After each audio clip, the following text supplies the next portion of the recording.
దేవుడున్నాడా? ఈ ఒక్క ప్రశ్న శతాబ్దాలుగా ఎంతోమంది తత్వవేత్తలని, శాస్త్రవేత్తల్ని కూడా ఆలోచనలో పడేసింది కదా. సరే, ఈరోజు మనం ఈ ప్రశ్నకు ఒక తార్కికమైన సమాధానం వెతుకుదాం. అది స్వామి శివానంద రాసిన దేవుడున్నాడు అనే పుస్తకం ఆధారంగా.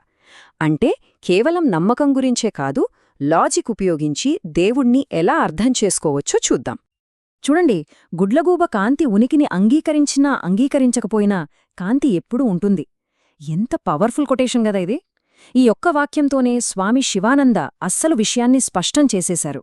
సత్యమనేది మనం ఒప్పుకున్నా ఒప్పుకోకపోయినా మారదు అని. దేవుని ఉనికికి సంబంధించిన ఆయన వాదనలన్నిటికీ ఇదే పునాది అన్నమాట. ఇక ఈ పుస్తకాన్ని రాసిందెవరో కాదు, స్వామి శివానంద. ఆయన ఒక గొప్ప యోగి, ఆధ్యాత్మిక గురువు. మరి ఆయన లక్ష్యమేంటో తెలుసా? చాలా స్పష్టంగా ఉంది. కేవలం భక్తితో, నమ్మకంతో చెప్పడం కాదు, పక్కా లాజిక్తో ఎంత గట్టి నాస్తికుడనైనా సరే ఒప్పించగలగాలి. అది ఆయన టార్గెట్. సరే, ఇప్పుడు మొదటి సెక్షన్లోకి వెళ్దాం. ఈ పుస్తకం నాస్తికత్వానికి అంటే ఆధునిక సందేహవాదానికి ఎలా ఒక సవాలు విసురుతుందో చూద్దాం. ఇక్కడే ఒక పెద్ద ట్విస్ట్ ఉంది. పుస్తకం ఒకే ఒక ప్రశ్న అడుగుతుంది. సరే, దేవుడు లేడంటున్నారు కదా, దానికి మీ దగ్గర ప్రూఫేంటి? దేవుడు లేడని మీరెవరైనా రుజువు చేయగలరా అని.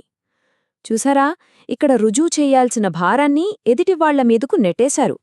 దేవుని ఉనికి అనేది ఏదో ల్యాడ్లో టెస్ట్ చేసే విషయం కాదు, అది అంతర్దృష్టితో, ఇంట్యూషన్తో తెలుసుకోవాల్సిన విశ్వాసం అని శివానందగారి వాదన. ఓకే, ఇప్పుడు అసలు విషయంలోకి వెళ్దాం. ఒక సుప్రీం పవర్ అంటే ఒక ఉన్నత శక్తి ఉందని చెప్పడానికి ఈ పుస్తకం ఎలాంటి బలమైన లాజికల్ ఆర్గ్యుమెంట్స్ ఇస్తుందో ఇప్పుడు చూద్దాం. ఈ పుస్తకంలోని మొదటి ఆర్గ్యుమెంట్ ప్రకృతిలో మనం చూసే ఆర్డర్ గురించే. ఒక్కసారి ఆలోచించండి. గ్రహాలు కరెక్ట్గా వాటి కక్షల్లోనే తిరుగుతాయి. ఋతువులు ఒకదాని తర్వాత ఒకటి వస్తూలే ఉంటాయి. మనం వేసిన చిన్న విత్తనం ఒక పెద్ద చెట్టుగా ఎదుగుతుంది. ఇదంతా చూస్తుంటే ఇదంతా కేవలం యాక్సిడెంట్స్ వల్ల జరిగిపోతోందని అనిపిస్తుందా? లేదు కదా. శివానందగారు ఏమంటారంటే, ఇంత పర్ఫెక్ట్ ఆర్డర్ వెనుక ఖచ్చితంగా ఒక ఇంటెలిజెంట్ క్రియేటర్, ఒక సృష్టికర్త ఉండి తీరాలి అంటారు. ఐన్స్టైన్ లాంటి గొప్ప సైంటిస్టులు కూడా ఈ విశ్వంలోని క్రమాన్ని చూసి ఆశ్చర్యపోయారని ఈ పుస్తకం గుర్తుచేస్తుంది. సరే, ఇదంతా బయట ప్రపంచం గురించి. మరి మన లోపల, మన అంతరాత్మ నుంచి దొరికే ప్రూఫేంటి? అసలు మనిషి చైతన్యంలోనే దేవుడి ఉనికికి రుజువెలా దొరుకుతుందో ఇప్పుడు చూద్దాం. ఇక్కడి వాదన చాలా పర్సనల్. అహం అస్మి అంటే నేను ఉన్నాను, ఈ ఫీలింగ్ మనందరికీ ఉంటుంది కదా. మన ఉనికి గురించి మనకుండే ఈ అనుభూతే అతిపెద్ద ఆధారమంటారాయన. ఈ ఎప్పుడూ మారని, అన్నింటినీ గమనించే మన లోపలి ఆత్మనే వేదాంతం బ్రహ్మమంటుంది. అదే దేవుడు. ఇంకో విషయం, మనం చేసే ప్రతి పని వేనికోసం చేస్తాం? సంతోషంగా ఉండటానికే కదా. మనకీ బాధ అంటే అస్సలిష్టముండదు. ఎందుకలా? ఎందుకంటే మన అసలు స్వరూపమే ఆనందం అని ఈ పుస్తకం చెప్తుంది. మనం ఎప్పుడూ ఆనందాన్ని వెతకడమే మన నిజస్వరూపమైన సచ్చిత్ ఆనందం వైపు మన ప్రయాణం అని చెప్పడానికి ఒక ప్రూఫ్ అన్నమాట. ఓకే, దేవుడు ఉన్నాడు అనే వాదనలు విన్నాం. మరి ఆ దేవుడు అంటే ఎవరు? ఆయన స్వభావమేంటి? ఈ ప్రశ్నకు పుస్తకం ఎలాంటి సమాధానమిస్తుందో చూద్దాం. ఈ పుస్తకం దేవుణ్ణి సత్, చిత్, ఆనందగా వర్ణిస్తోంది. ఇక్కడ టేబుల్లో చూస్తే సత్ అంటే ఉనికి, అంటే మన చుట్టూ అన్నీ మారిపోతున్నా అస్సలు మారని శాశ్వతమైన రియాలిటీ.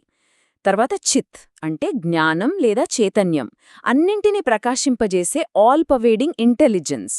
ఇక చివరిది ఆనందం అంటే దుఃఖం, బాధ లాంటివి ఏవీ లేని సంపూర్ణమైన సంతోషం. ఇవి మూడు వేర్వేరు విషయాలు కాదు, ఒకే సత్యానికి మూడు ముఖాలు లాంటివని పుస్తకం వివరిస్తోంది. ఇక్కడ ఇంకో ఇంట్రెస్టింగ్ కాన్సెప్ట్ ఉంది. దేవుడికి రెండు రూపాలుంటాయని ఈ పుస్తకం చెప్తోంది. ఒకటి రూపంతో ఉన్న దేవుడు అంటే సగుణ బ్రహ్మం, మనం పూజించే సృష్టికర్త, పాలకుడు. రెండోది రూపంలేని దేవుడు అంటే నిర్గుణ బ్రహ్మం, అంటే గుణాలకి, కాలానికి, అన్నింటికీ అతీతమైన పరమాత్మ. మరి ఈ రెండో వేర్వేరా అంటే కాదంట. ఇవి రెండూ ఒకే నాణానికి బొమ్మ బొరుసులాంటివి. సరే, ఇదంతా ఫిలాసఫీ. మరి ప్రాక్టికల్గా ఏంటి? కేవలం నమ్మటంతో ఆగిపోకుండా దేవుణ్ణి అనుభవంలోకి తెచ్చుకోవడానికి ఈ పుస్తకం ఎలాంటి దారి చూపిస్తుందో ఇప్పుడు చూద్దాం. ఇప్పుడు అసలు సిసలైన ప్రశ్న, దేవుణ్ణి చూడగలమా? ఈ ప్రశ్న మనల్ని లాజిక్ నుంచి డైరెక్ట్ ఎక్స్పీరియన్స్ వైపు తీసుకెళ్తుంది. పుస్తకంలోని ఒక చిన్న కథతో దీన్ని అర్థం చేసుకునే ప్రయత్నం చేద్దాం. పుస్తకంలోని సమాధానం చాలా క్లియర్గా ఉంది. భగవంతుడు ప్రతి దానిలోనూ నివసిస్తున్నాడు. కాని ఈ చర్మచక్షువులతో ఆయనను చూడలేము. అంతర్దృష్టితో దేవుడిని గ్రహించి జ్ఞాననేత్రంతో చూడవచ్చు. అంటే విషయం కంటిచూపుది కాదు, జ్ఞానదృష్టిది అనమాట. మరి ఆ జ్ఞాననేత్రం ఎలా వస్తుంది? దానికోసం ఈ పుస్తకం ఒక మంచి ఉదాహరణ చెబుతుంది. పెరుగులో వెన్నె ఉంటుంది కదా, కాని మనకు కనపడదు. దాన్ని చిలికితేనే వెన్న పైకి తేలుతుంది. అలాగే ఈ సృష్టి అనే పెరుగులో దేవుడు అనే వెన్న దాగి ఉంది. దాన్ని బయటకు తీయాలంటే ధ్యానం, విచారణ అనే సాధనతో చిలకాలి. అప్పుడే ఆ దైవిక ఉనికిని మనం డైరెక్టుగా అనుభవించగలం. సరే, మరి ఆ సాధన ఎలా చేయాలి? కేవలం ఆలోచిస్తూ కూర్చుంటే సరిపోదు.